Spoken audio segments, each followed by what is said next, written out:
CollabTalk is a copyright of Collaborative ABA Services, making a difference in children's lives.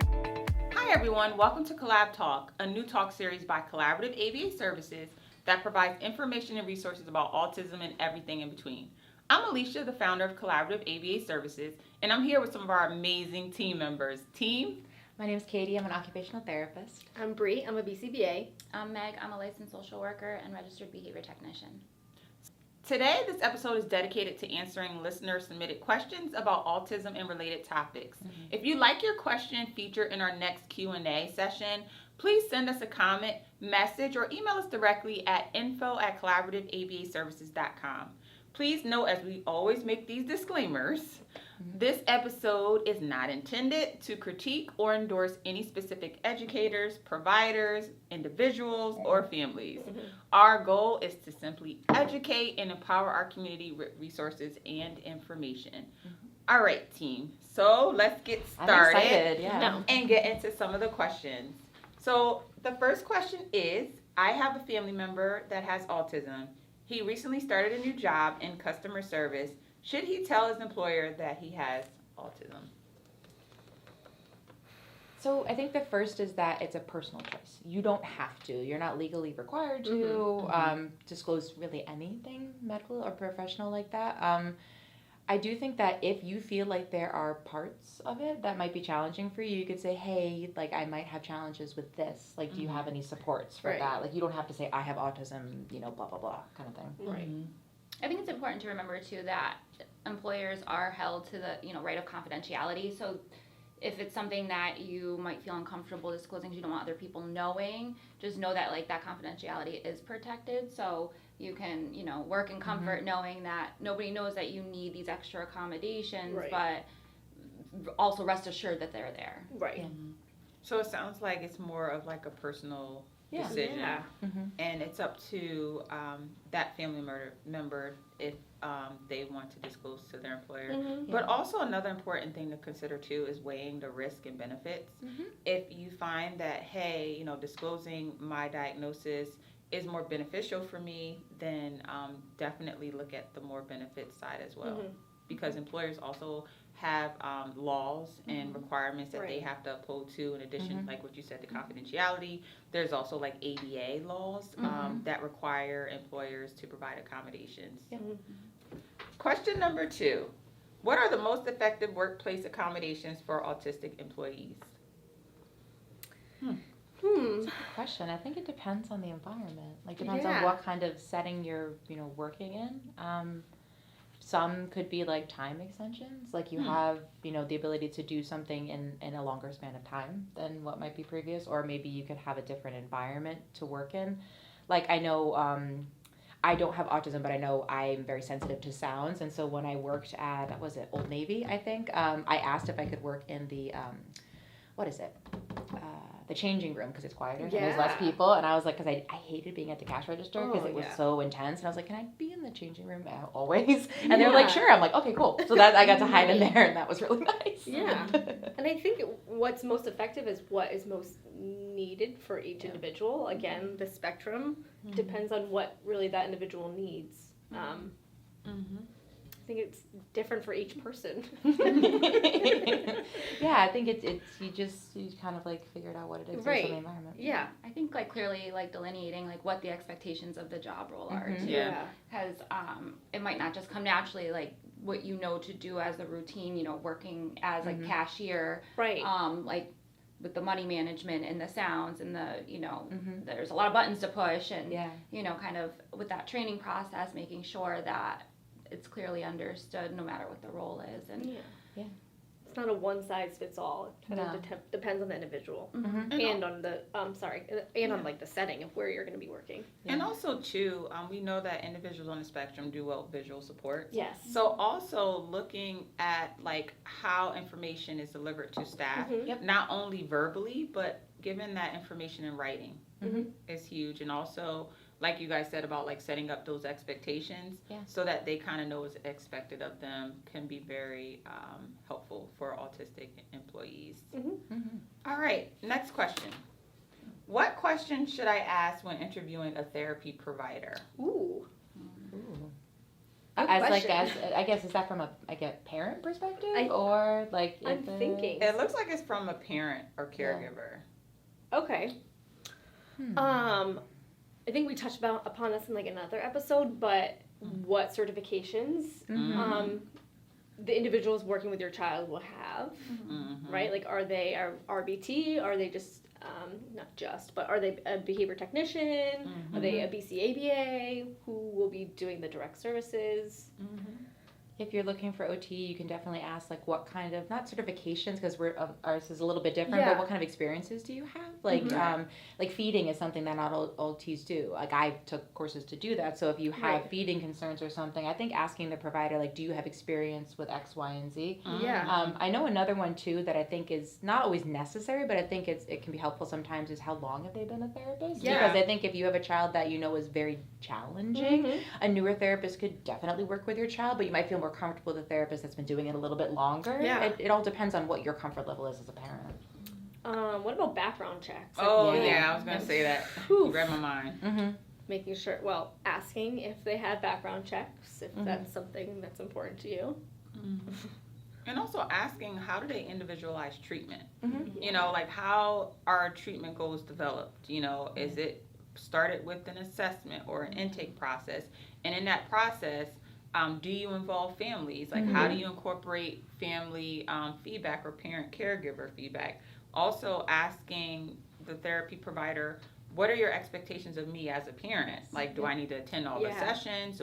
Is there so many sessions that I have to do for parent training? Because giving that information up front can also help set the parent up for success because they know what is expected of them too. Right. Yeah.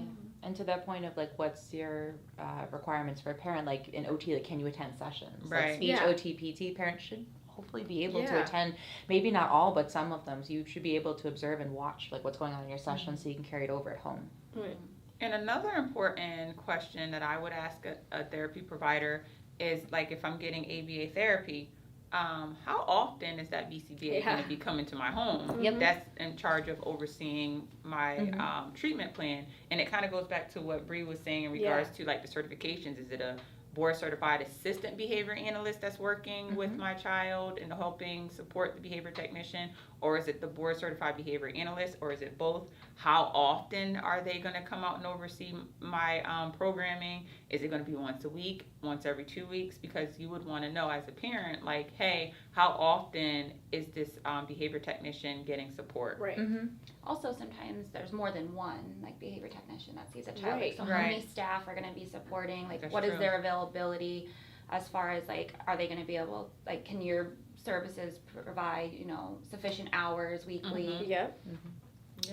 I think to your point too about the BCBA coming to observe, like as a parent, you may want to be there that time. Maybe sometimes it's just grandma or it's maybe a nanny with your kids, and then you know that, oh, hey, you know, Miss Alicia's going to be coming on Thursday. Okay, I want to make sure that I have time because I have questions for her. I want to talk to her about it when she's there. And another thing to consider too is I would ask the providers, do you collaborate with other disciplines? Because, you know, collaboration, as we know, through research and data, and as you know, our population needs change, we're finding that interdisciplinary approach to treatment is very huge in the success of the child. So definitely finding out, you know, does a therapy provider, you know, are they only going to be focused on just the ABA portion and they don't support other disciplines? Or do they welcome other disciplines that are involved with your child? And if so, do they collaborate with them? So those are also some important questions to ask. Right. What does it look like? Yeah. One I've gotten a lot, and I always inquire about it as well, is like, does your staff go out into the community? Yes. Like you were saying, so after school, that might be a worry for parents if their kids need support. So does your agency provide support in the community? Can they go to after school or camp with my kid, or you know, if they're on a field trip or something, to go help support, things like that, because that's not always available. So. And also, something to think about too is I would ask them what insurance they accept. Because 100%. That's a huge thing, because there might be some providers that might not be in network with your insurance plan, which, you know, along the line that can cause like some out-of-pocket costs that could be avoided. Which is a bummer too, because you go through that process and you're all excited, and then you find out, oh, they don't take my insurance. Darn it! Like that's a bummer. That's a thing to it might be awkward, but ask it up front because then you know where you're going from there. That and also something else to consider too is asking them, what is the time frame? Yes. So, okay, so we're doing an intake process. How long is it going to be before we start services? Because you want to know, you don't want to start with a therapy provider, you do an intake assessment, and then you find out that, hey, they have to wait to staff that particular case, and then you're waiting around for months and months at a time. So you want to ask those questions up front and make sure that that provider has the resources and ability to start right away if they start the intake assessment. Thank you. Yeah. All right. So the next question is, what if I suspect autism, but my pediatrician says wait and see? Oof. It's tricky and very common, I feel like. Yeah. No offense to pediatricians. No, I think it depends, right? There's some pediatricians that have that training and some don't. Yep. Like it's okay. Right. Absolutely.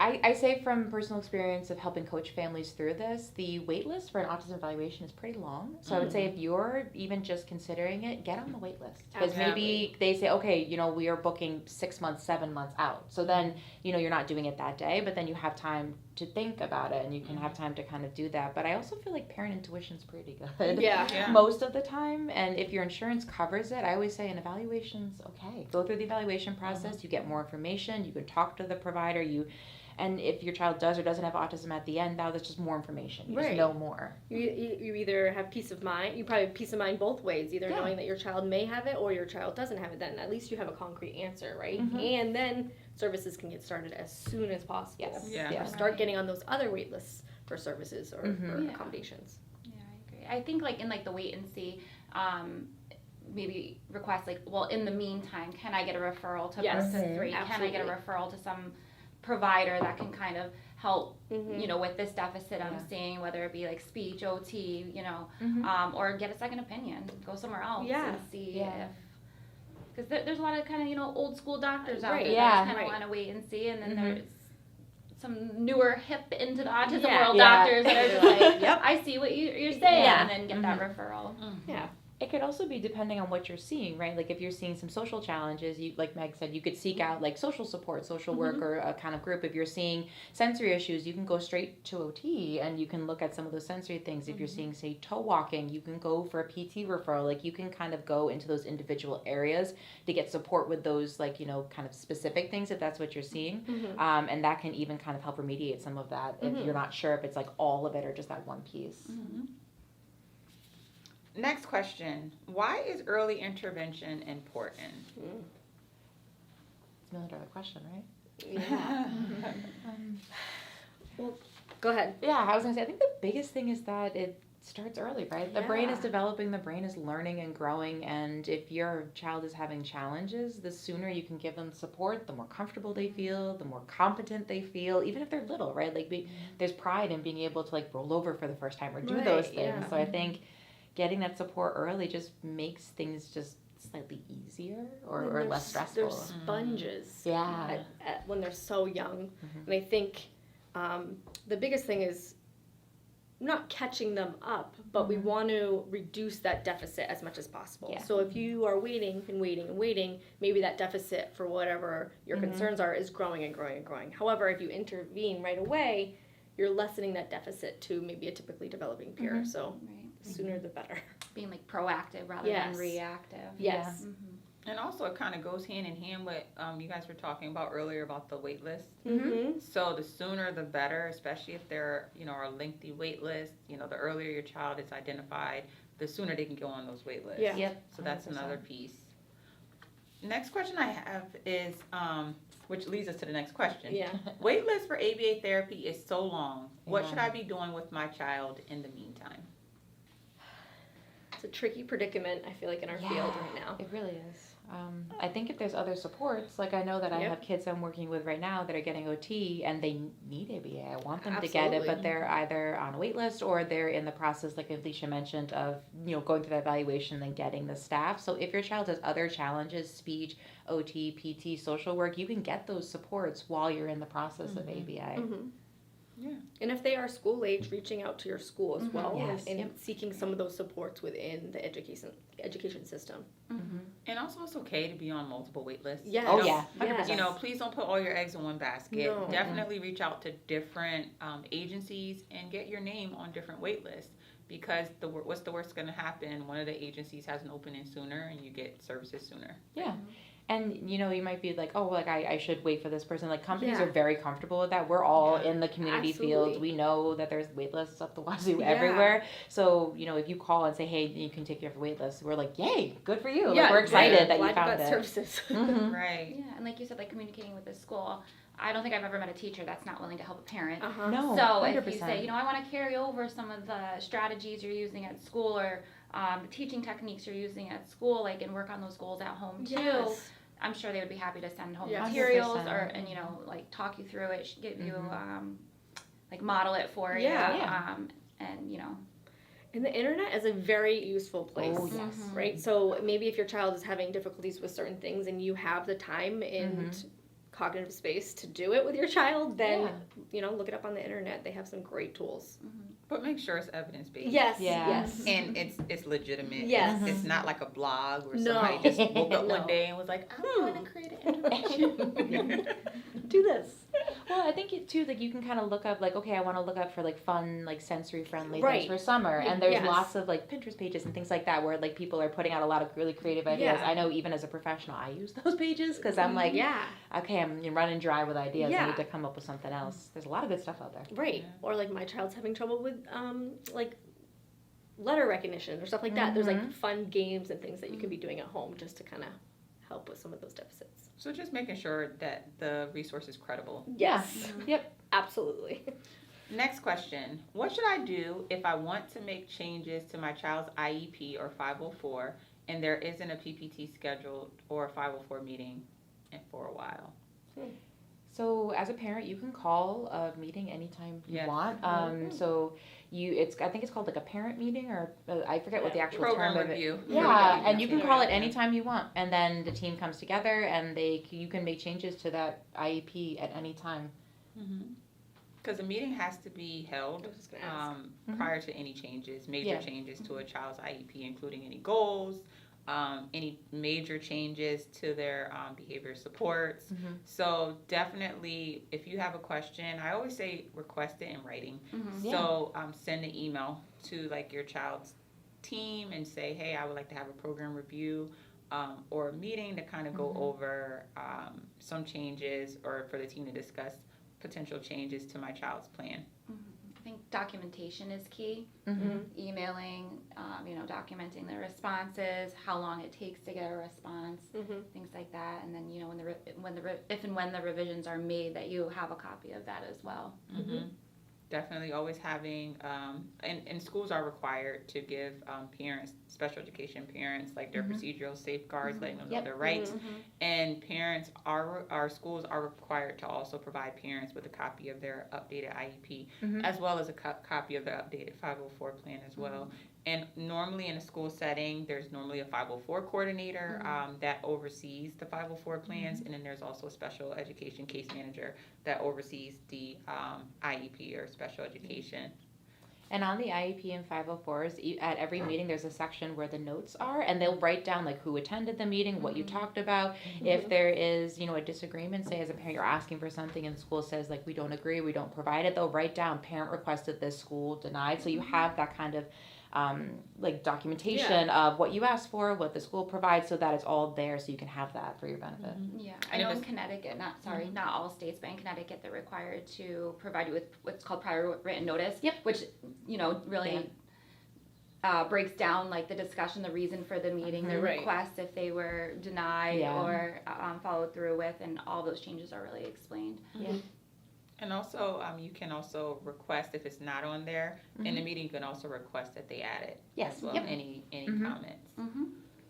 Another question I have is, when my child goes to an autism evaluation, what is my role as a parent during the process, and what questions can I expect them to ask of me? And I can actually take this one. Yeah, I was going to say, as an autism evaluator, yeah. It's an anxious time for parents, you Oh, know. absolutely. It's like 100%. being on a stand. Right. It's their baby. It's hard. know. Yeah. It is. So as a parent, we always involve the parents in our autism evaluations.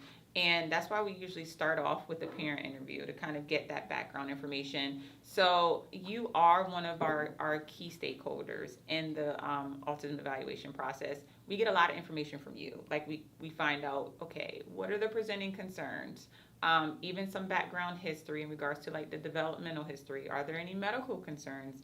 Is there any school history? So your role as a parent is basically providing informative information to help us guide treatment and also help us guide the appropriate assessments for your child. Yeah. So some questions might be, for example, is if the child was born full term, or what school your child may go to and what grade. Do they get special education services, or do they get accommodations under a 504? We might even also ask, is there any delays in their developmental skills of walking, talking, toileting, language skills, and if there was like a regression in skills. We also might ask some questions about their language level and communication and interactions with other people. We might even also ask whether your child's interests, do they like to play independently? Do they like to play with other kids? So we kind of gather all of this information because it helps us, like I mentioned previously, determine the appropriate assessment tools to use to make sure that we're getting the whole child approach in the evaluation process. Because you're the historian, right, as the parent, Yes. especially if your child is younger, if your child is nonverbal, like you're Right. the best person to give us that information. What are their sleep habits like? What Yeah. are their Yes. eating habits like? How do they do they have tantrums? Do they have meltdowns? Like you know all of that information because you're there. Yes, and we involve the parent from the beginning of the intake process throughout the whole assessment, even down to the finalization of the autism evaluation report. So we do review the evaluation results with the parent. Yeah. And the parent, we do get their feedback, and if there's like any concerns or corrections, we get it in real time from that parent. Yeah. So they're a very important key stakeholder in our process. 100%. I think too, if that your child has received birth at 3 or other services prior to the evaluation, kind of bringing any documents or assessments you may have to kind of help like inform the Paint assessment the picture. and treatment procedures. Yeah, and you also are helpful with connecting the evaluators to other providers that work with your child, because we wouldn't know if you don't tell us. Yeah. So definitely connecting us with the other providers working with your child too, so that we can look at the whole child approach. You could also ask, right? If this is your first time doing an evaluation, be like, Right. hey, like, should I bring anything? Right. Like, just kind of like asking your concerns, because I think that the evaluator would be more than happy to help prep you if you need support. Yes. Makes the evaluation go smoother and more. Yes, it does. Yeah. Absolutely. Any other, I feel like that's kind of it for all of our questions. Yeah. Okay. They were good ones. I like Yeah, so thank This you. is fun. Yes. Yeah. So thank you so much for submitting your questions. We are always happy to help, and we're here to provide information and resources on autism and related topics. So thank you again for tuning in to our special episode of CollabTalk. If you found this information valuable, please don't forget to like, subscribe, and hit the bell so you never miss an episode. Got thoughts or questions? Please drop them in our comments. We love to hear from you as always. Until next time, let's keep this conversation going. To learn more about Collaborative ABA Services, check us out on our website at collaborativaabaservices.com. Also check out our new online store, which the link to our store is also located on our website, and our additional social media pages to kind of find out what we're up to. Our Instagram, Facebook, LinkedIn, and TikTok. Until next time, let's continue to keep this conversation going, and thank you for tuning in. Have a good afternoon. CollabTalk is a copyright of Collaborative ABA Services, making a difference in children's lives.